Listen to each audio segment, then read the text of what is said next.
Baseball has a long history, and the game has changed quite a bit since the first professional team formed just a few years after the end of the Civil War. As a result of this, baseball has amassed a number of records that, barring some incredible new changes to the game, will almost certainly never be broken. You're some piano.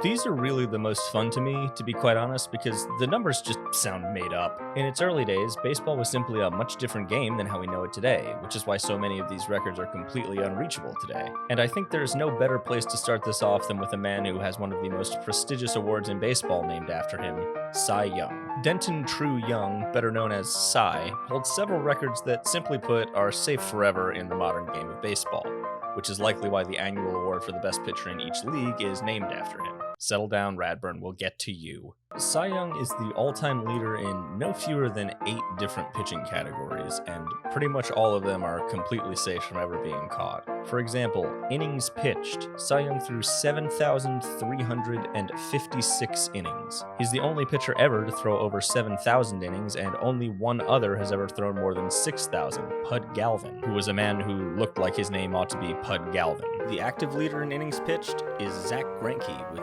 3,234 at the time I'm recording this. Greinke's had an impressive 19-year career so far, and he isn't even at half of Cy Young's total innings. Cy Young pitched for 22 years, and he threw at least 287 innings in 19 of those years, which means this record is pretty safe. Even if a player were to throw 287 innings a year for 19 years, that would only put them at 4th on the list, just beating out knuckleballer Phil Niekro.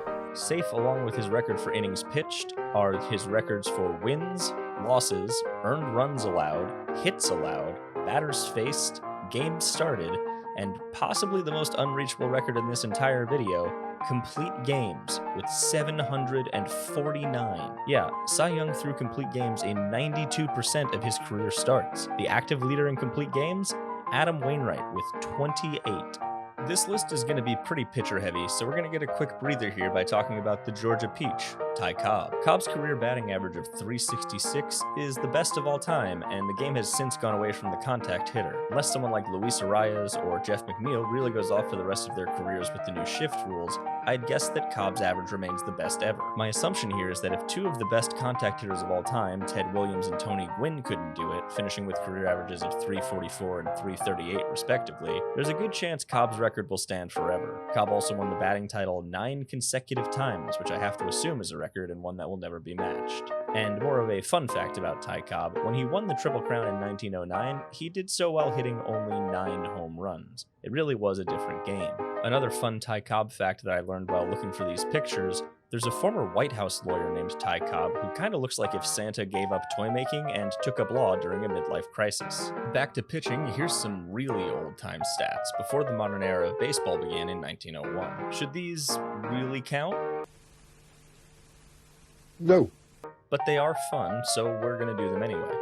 Starting with a man who is surprisingly active on Twitter for having been dead 125 years, Charles Old Hoss Radbourne had a mustache that would make Jamie Heineman jealous. The 1884 Providence Grays had 2 starting pitchers, as was tradition at the time, and the one who wasn't Radbourne got kicked off the team, leading to Radbourne starting every game for the rest of the year. Surprisingly, he doesn't have the record for starts in a single season. He came up too short of the mark set by Pud Galvin and Will White, but Old Hoss did come up with an astounding 59 wins in a single season. Some sources say it's 60, depending on a technicality about how wins were awarded at the time, but either way, considering the last time someone made as many as 37 starts in a single season was Greg Maddux in 1991, I think this record is safe. Radbourne also has the unique distinction of being the first person ever photographed flipping the bird when he did so in the team picture of the 1886 Boston Beaneaters. He's also likely the second person ever photographed flipping the bird when he did so while posing for a baseball card for Old Judge Tobacco. That old hoss. What a rascal. Keeping in the same time period, and with the theme of rascals, we move to Arlie Latham, who owns one of my favorite baseball nicknames ever, the freshest man on earth. a moniker he earned through his comedic antics on the field. Latham holds the distinct honor of having made the most errors ever at third base with 822, almost 200 more than the next guy on the list. This is generally attributed to the fact that Latham hurt his arm in a throwing contest with a teammate and after that simply never gave any effort towards fielding. He's also the oldest player to ever steal a base in a major league game when he did so in 1909 at the age of 49 as a player coach for the New York Giants. Latham was also generally credited with being the first base coach in the history of the game and is actually the reason that the coach's box even exists, as Latham was known for running up and down the third baseline, waving his arms and screaming at the pitcher to distract him. And to round out these tales of yesteryear with a relevant topic to modern baseball, we go to 1919. A year most famous for the Black Sox scandal, it also had the fastest 9-inning game ever recorded, coming in at just 51 minutes. Yeah, everyone always talks about Greg Maddux and his 78-pitch complete game, but no one ever talks about the 51-minute matchup between the New York Giants and the Philadelphia Athletics in 1919. This exceptional pace of play can be attributed to a number of factors, such as the fact there were no TV broadcasts, or that hitters didn't need to adjust their batting gloves between each pitch because batting gloves didn't exist yet.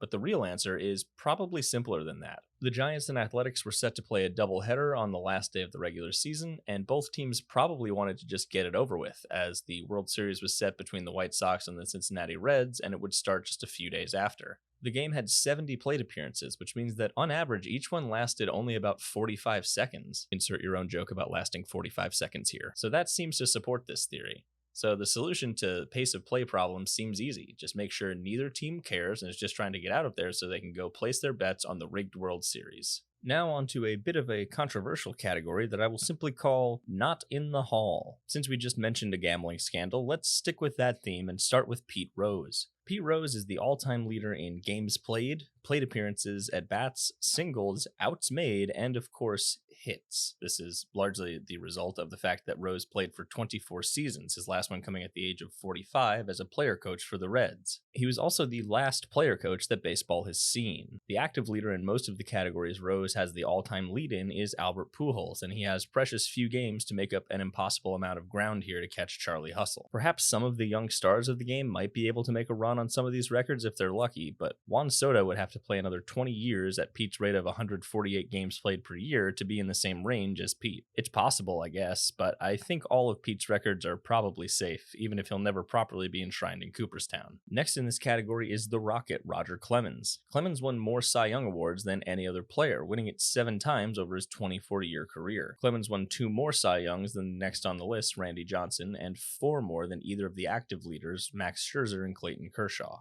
And now, of course, it's time to talk about Barry Bonds. You knew we had to at some point, so here we go. Bonds is the all-time leader in intentional walks, with over twice as many as the next guy on the list, the active leader, Albert Pujols. Bonds has 9 seasons in the top 25 all-time for intentional walks in a single season. In 2004, Bonds was intentionally walked 120 times and unintentionally walked an additional 112, numbers that would have ranked 5th and 7th, respectively, in Major League Baseball that year on their own. Both numbers would also have led the American League in walks that year. As of the recording of this video, the Tampa Bay Rays franchise has not been issued as many intentional walks as Barry Bonds was over his 22-year career. Naturally, Bonds holds the record for overall career walks as well. Bonds also holds some other rather well-known records that are unlikely to be caught, such as the single-season and career home run records, the validity of which are often called into question due to the PED controversy that surrounds his career. Now for some quick-fire random stats that I couldn't really find a place for anywhere else.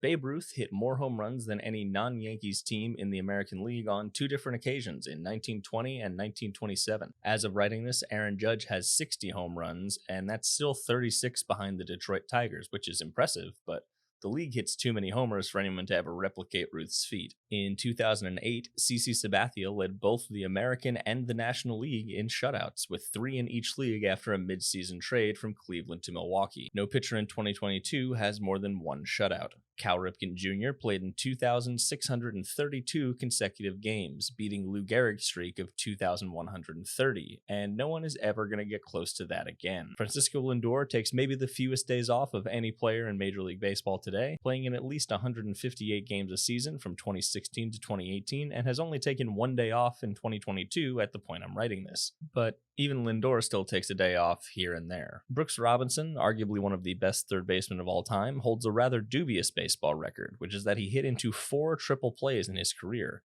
There are 3 players who have hit into 3 triple plays, but they all played prior to 1930 when triple plays were a bit more common. And last but not least, Hank Aaron played in an incredible 25 All-Star games.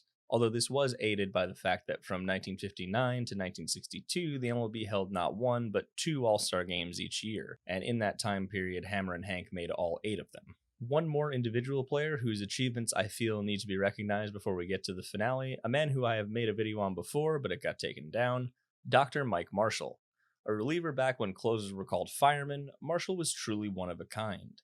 In 1974, he set the single-season record for appearances permanently when he threw in 106 games. No one else has ever appeared in 100 games in a season, or even 95. The last player to appear in more than 90 games in a single season was Pedro Feliciano in 2010, and he was a lefty specialist, a role that is largely non-existent these days because of the new minimum hitter requirement for relievers.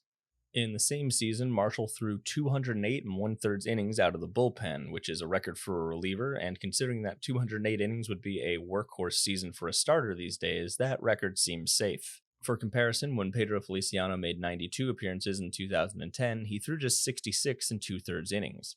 Marshall also pitched in 13 consecutive games, threw on back-to-back days 53 times, which I suppose mathematically he had to in order to throw in 106 games in a year, and in a different season he had 84 games finished. Truly, Mike Marshall had some of the most absurd endurance ever out of a relief pitcher. And now, speaking of absurd endurance, insert your own joke here, this topic was basically built to talk about Nolan Ryan, so it's time to talk about Nolan Ryan. Ryan holds the all-time records for both strikeouts and walks, and he is firmly in first place in both statistics by about 900 over the pitcher in second place. He's the only pitcher in history with over 5,000 strikeouts and the only pitcher with over 2,000 walks. In 1973, he tallied 383 strikeouts, the highest single-season total in the modern era. Ryan threw 7 no-hitters throughout his career, which is 3 more than Sandy Koufax, who's in second place. He holds the record for lowest career hits per 9, minimum 1,000 innings pitched, at just 6.56. He led the league in hits per 9 12 times, twice as many as the next on the list. Nolan Ryan is the only pitcher in baseball history to pitch in the majors as a teenager and also in his 40s. He's the oldest pitcher ever to throw a no-hitter at 44 years and 90 days, beating the record he had set when he threw his previous no-hitter the year before. Ryan struck out 200 hitters or more 5 times in his 40s, which is more than every other pitcher in the modern era put together. There were 2 such seasons by Randy Johnson, 1 by Roger Clemens, and 1 by Phil Niekro. Amazingly, in his 27 seasons pitching in the majors, Nolan Ryan never won a Cy Young Award. He came in second in the voting in 1973, but was beaten out by the Orioles' Jim Palmer. Nolan Ryan was truly a physical outlier, and if the stats presented so far haven't proved that, then I think this will. After the 1986 season, Nolan Ryan was experiencing some elbow pain and went to see Dr. Frank Jobe, famous for performing the first UCL reconstruction surgery on Dodgers pitcher Tommy John just over a decade earlier. Jobe informed Ryan that he had a torn UCL and suggested surgery. Nolan Ryan basically said,